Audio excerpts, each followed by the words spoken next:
Hello, everyone, and welcome. Today, we're going to talk about teaching with virtual backgrounds. What is a virtual background? It allows you to display an image or video as your background instead of whatever is naturally behind you. You can even use photographs of nicely decorated office spaces as your virtual background. And then you could also improve upon it so you add on your touch of brand identity. There are also other benefits of using a virtual background. It conceals your personal office space, it builds a brand recognition and trust, it creates a unique visual presence, and most importantly, it can be used as an instructional tool for remote and online learning for your students. What are some best practices when using a virtual background in Zoom or Microsoft Teams? Your lighting should be bright. You should create your virtual background at a resolution of 1920 pixels wide by 1080 pixels high and try to remain stationary. You can stand or sit in using your virtual backgrounds.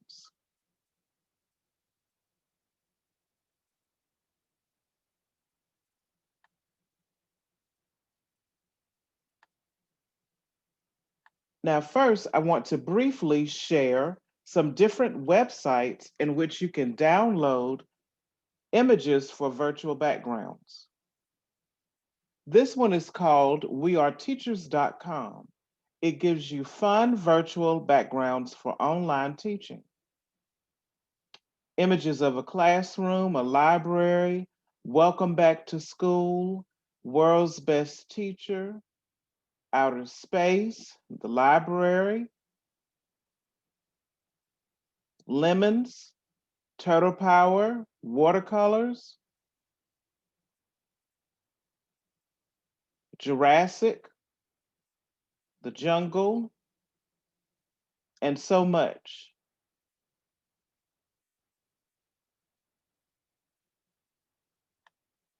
This website is pbs.org. It also provides virtual background images for you to use in the morning for your classroom meetings when you want to do just something fun for the kids. I often change my virtual background as I change classes when I go to morning meetings with my students and also during my office hours. I usually download mine and then I categorize them in folders in accordance to science, math, language arts, social studies, history, world news, and other fun topics. This one is canva.com.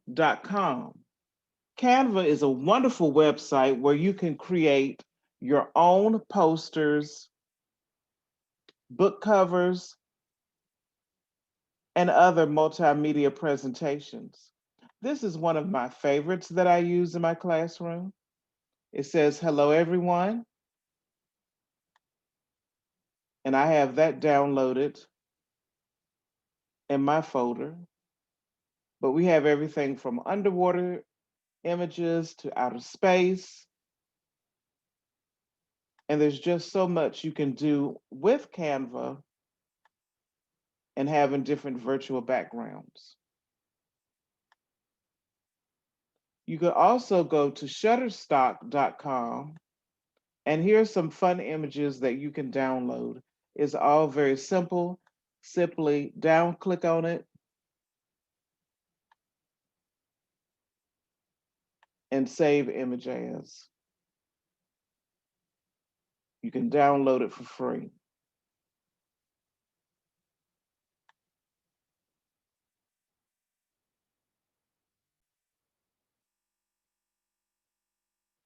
Now I want to talk about using virtual background as instructional tools.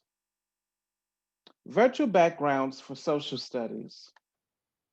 If you look in this image, you will see different virtual backgrounds that I have used, whether it's the United States map, children in the Industrial Revolution, a picture of the Capitol for the United States government, or the definition of needs versus wants.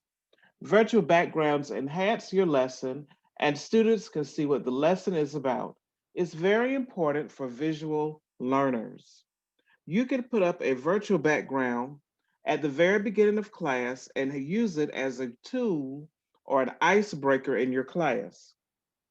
You could put a picture of the United States map in the background and ask students to write down what are the states in the Northeast region, what are the states in the Southeast region, and they can write it in their notebook.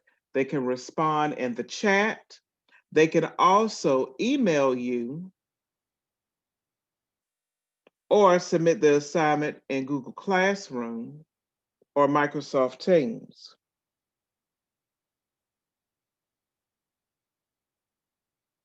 So let's say, for example,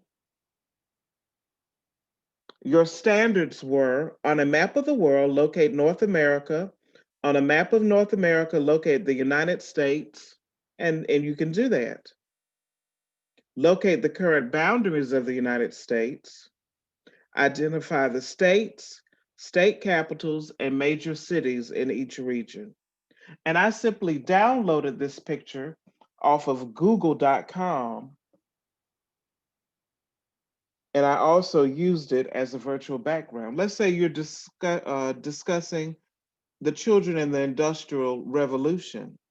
You could ask students to look at the picture in the background and to describe or to write a journal entry of what the life is like for them as they work in terrible, horrific working conditions that were very dangerous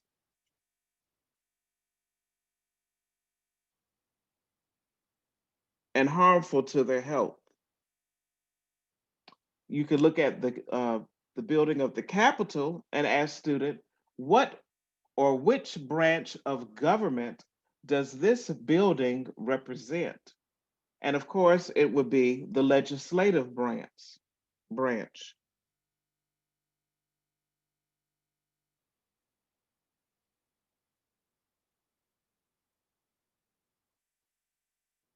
Let's say that your objective with the Industrial Revolution,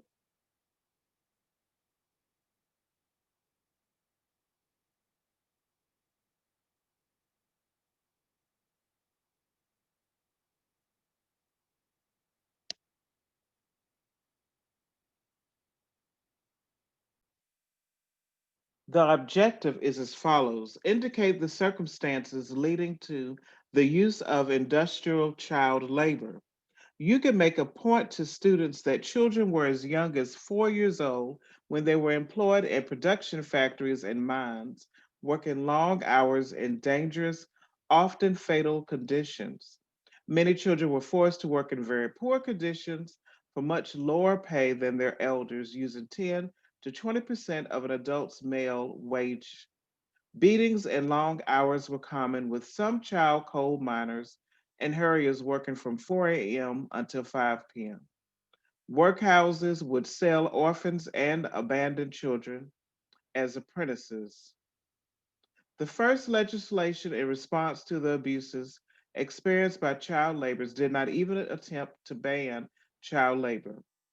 The Health and Morals of Apprentice Act of 1802 was designed to improve conditions for apprentices working in cotton mills. Your children can write a journal entry from what looking at this picture.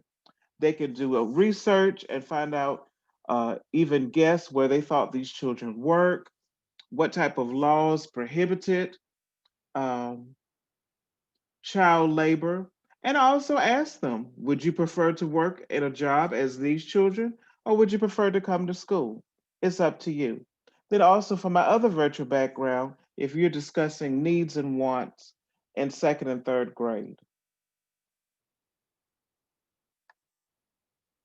This is a wonderful background in which you can show students the definition for rural, urban, and suburban.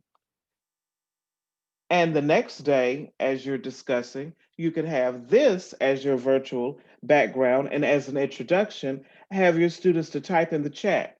This picture represents what type of community or which type of community, urban, rural, or suburban.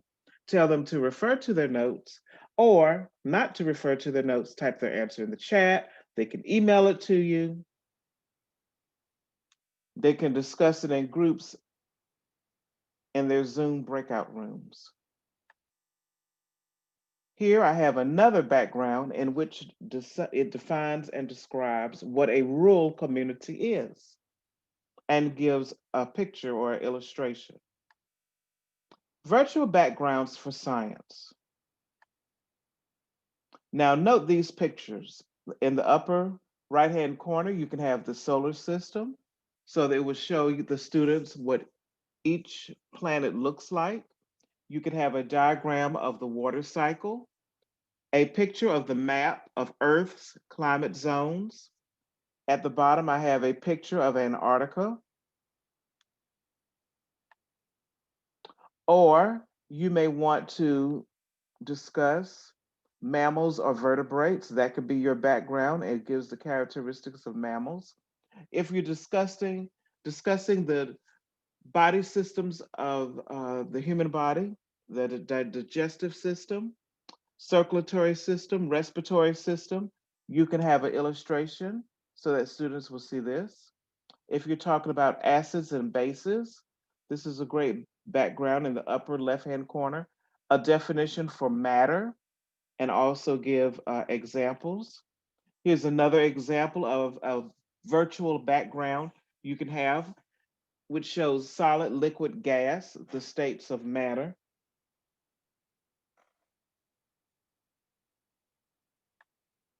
And while you're teaching your lessons, your students are looking at these different virtual backgrounds, and it's helping them to focus on what the lesson is about. And it also gives some clues and help them to make connections as you're teaching the lesson. What is an acid versus a base? It gives the characteristics and shows the pH of each item. What are mammals?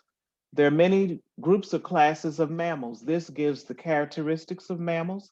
And not only that, it has pictures and examples of the different types of mammals, which ones are toothless, carnivores, egg-laying mammals, even-toed hoofed animals, odd-toed hoofed animals. Virtual backgrounds for language arts. Now let's say you're teaching a lesson about the parts of speech, or perhaps you're teaching a lesson about context clues, or you're in the lower grades, kindergarten, first grade, second grade, and you're teaching your students about word families or rhyming words. These are great pictures that you can use for a virtual background that will enhance your instruction, which you can use as an introductory, or you may use it as a quiz, an icebreaker in your class, and so forth.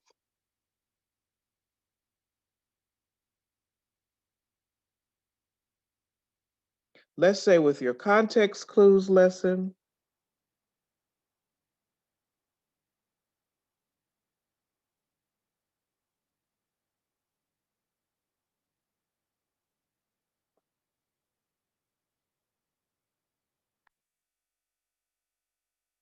so your students will hear you state your objective, determine the meaning of words and phrases as they are used in text, including figurative and technical meanings. Use context as a clue to the meaning of a word or phrase. Now, what does that mean? They can look at the screen or your visual background and know that context clues Our clues are in the same sentence as the new word and the sentences around it too. They can be found by thinking about the word is used in the sentence. They can also be found by thinking about the main idea and details of the story. That helps the students to figure out what are context clues and what strategies I will use in order to determine the meaning of the word. Here, with parts of speech, it gives examples for a noun, adjective, verb, pronoun. Here is more information about context clues. It gives synonyms, examples, word parts, the types of context clues. What are the characteristics of a fairy tale? It's a special beginning, talking animals, royalty, special powers, good versus evil. If you're teaching the alphabet to your kindergarten students or to ESL students, the background of the ABCs is a great way for students to memorize and to learn. And it also gives hints which letter is before and which letter is after. If you're discussing short and long vowel sounds, not only does it give a picture, but it also shows the word for students. Short U sound, long A sound, again, it shows the words and the pictures. This is great for ESL's learning. Let's say your objective, you're discussing the author's purpose. You could tell your students that it's easy as pie, PIE. The author's purpose is to persuade, to inform, or to entertain. I've also seen a great song about the author's purpose on YouTube. Other great tools to use, Brain Pop Junior, Brain Pop, Vocabulary, are just a few to discuss and to give students more information about these different topics in reading, writing, science, and math. Because if you do not make learning meaningful and fun, students will not be engaged in the lesson. For example, your objective for your first, second grade author's purpose or PI, persuade, inform, entertain. They will explain the major differences between books that tell stories and books that give information drawn on a wide reading of a range of text types. They will identify the main purpose of a text, including what the author wants to answer, explain, or describe. So, as your children are reading different books and telling you what's the author's purpose, they can look at this virtual background to remind them, and it's also an instructional aid as they read the books and answer the question via chat, email, or in your Google Classroom or other assignment portals.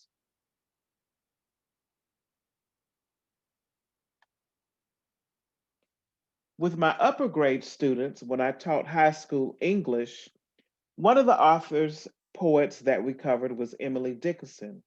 And one of the things that I would do for a virtual background is to put a quote or a portion of a poem or story and have students to respond as they enter into the classroom, or I could use this as an exit ticket. They will tell me what is the meaning of this statement. In their words, what is hope?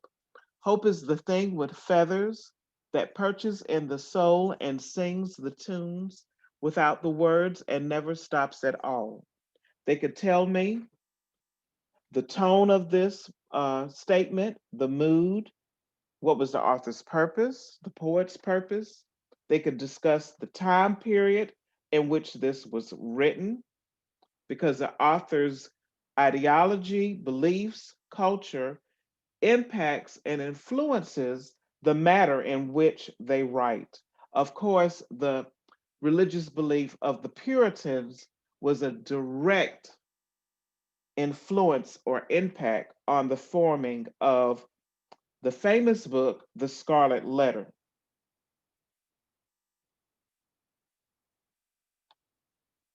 Virtual backgrounds for mathematics.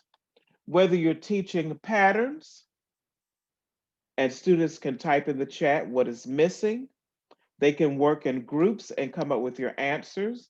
This is most appropriate for grades kindergarten or first grade, your pre-K. Go Noodle also has a wonderful song called Banana Banana Meatball, which teaches them about patterns, but it's adapted for kinesthetic learners. This is for visual learners, which you see on the screen. Whether you're talking about addition or subtraction, whether you're reviewing the numbers with your kindergarten and first grade. They can also tell you what are the odd numbers, what are the even numbers. If you're discussing place value,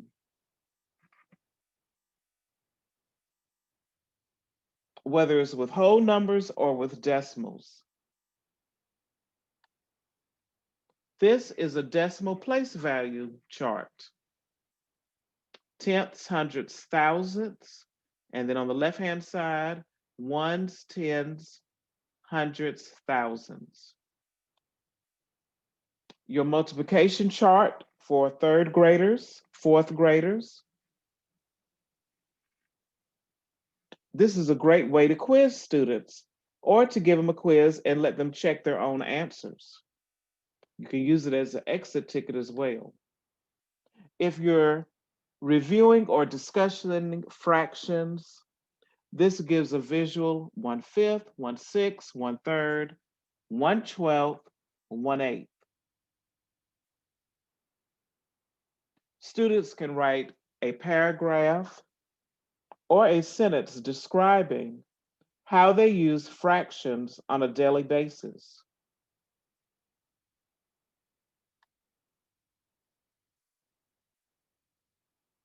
This also gives another visual, the representation for 1/2, and you can see the circle here.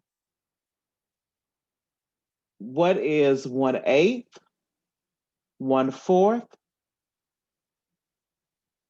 So virtual backgrounds are very powerful tools. They're not just only decoration, but they can promote thinking.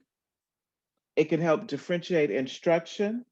It's a tool that addresses the various learning styles of students, whether they're visual, kinesthetic, tactile. You can use it as an entrance ticket in your lesson. They can also be used as an exit ticket of your lesson.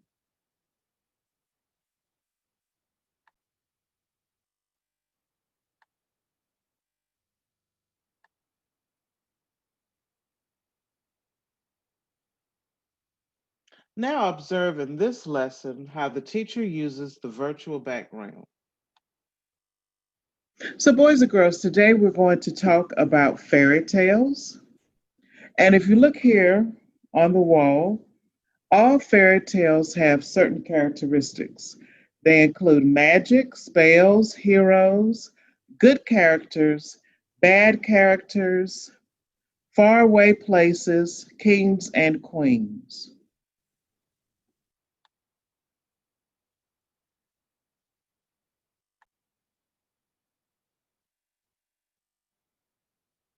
In a faraway land, there was a beautiful wood by which ran a stream, and close to the stream was a mill.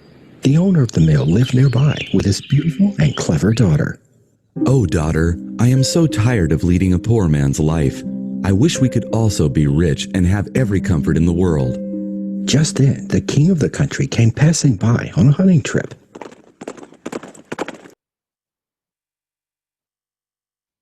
From town to town, collecting stories all over the countryside from just regular, ordinary people. And they collected all these fairy tales, which were told orally. They were folk tales and traditions passed from generation to generation. And they collected these stories and they called them the Grimm fairy tales. And some of the popular ones In Europe include Cinderella, Little Red Riding Hood, Hansel and Gretel, um, Rapunzel, Rumpelstiltskin. We also have Hans Christian Andersen that contributed some to folk tales. And boys and girls, we have folk tales or fairy tales in every culture, in every continent. I know many of you are familiar with Cinderella, and in Japan, that story is called Yeshin. In Africa, a story that's similar to Cinderella would be Mafaro's Beautiful Daughters, and they're all great stories.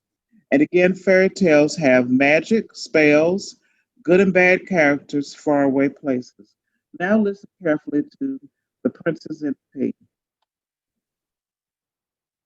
So, ladies and gentlemen, you see how this teacher used virtual background to help her students to focus on the main objective of the lesson and also for review. Please like, share, and subscribe to our videos.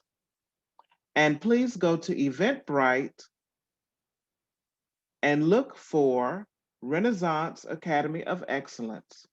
Please follow us on Eventbrite and register for our upcoming events January the 30th, February the 6th, February the 20th, and so forth.